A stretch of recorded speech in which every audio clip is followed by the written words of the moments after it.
Israel, America, Iran இடையிலான 2 வார கால போர் நிறுத்தம் ஒப்பந்தம் அமலுக்கு வந்து ஏப்ரல் 8ஆம் தேதியே லெபனானில் இஸ்ரேல் கொடூர தாக்குதல் நடத்தியதால் உலக நாடுகள் அதிர்ச்சியில் உறைந்து போயுள்ளன. இந்த போர் நிறுத்த ஒப்பந்தத்தில் லெபனான் இடம்பெறாது என்று இஸ்ரேல் அறிவித்ததால் ஈரான் மீண்டும் ஹோர்முஸ் நீரிணையை மூடிவிட்டது.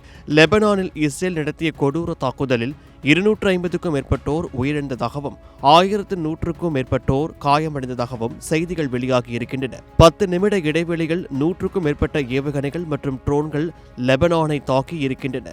இஸ்ரேலின் இந்த இரட்டை வேடத்திற்கு உலக நாடுகள் தற்போது கண்டனம் தெரிவித்து வருகின்றது. இதனால் மேற்காசியாவை மீண்டும் போர் மேகங்கள் சூழ ஆரம்பித்துள்ளது.